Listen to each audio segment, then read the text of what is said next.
Welcome. The Adjusted for Life Chiropractic Healthcare Center is committed to helping you make educated and informed healthcare decisions. We believe that you can add life to your years. Chip and Dan Heath, in their book Switch, outline how conventional wisdom in psychology describes the brain as two independent systems at work. First is the emotional side, which is instinctive and feels pain and pleasure. The second is the rational side, which is the reflective or conscious system, which analyzes and looks into the future. The Heaths, in their book, use the analogy of the rider on the elephant to describe these two components.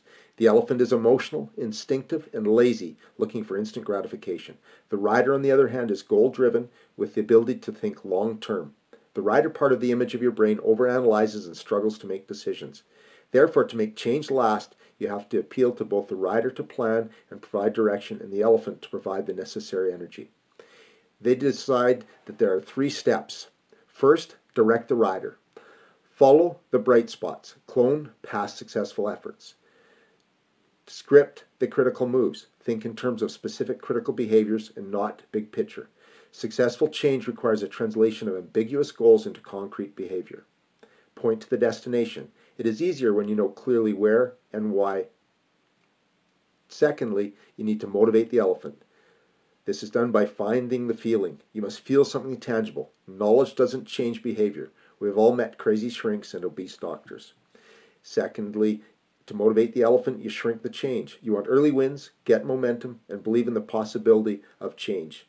Big changes come from a succession of small changes. Third, you need to shape the path. This is suggested as tweaking the environment. If the situation changes, the behavior changes, so change the environment. When it comes to behavior, environmental tweaks beat self-control every time. Next, to shape the path, you build habits. When behavior is habitual, it is energy-free. Use action triggers to predecide how you're going to pass control of the behavior to the environment. For example, each time you go in to watch TV, do 10 push-ups. And finally, rally the herd to shape the path. This is suggesting that behavior is contagious, so determine what you want and initiate it. They suggest that the analyzing phase is often more satisfying than the doing phase, so it is imperative to work at change. They also suggest adopting a growth mindset, which sees failure as a natural part of change when you are learning. There are myths of change. First is people can't change on their own. The truth is that 3/4 of people who change behavioral problems have done so on their own. The second myth, most goals and resolutions are trivial.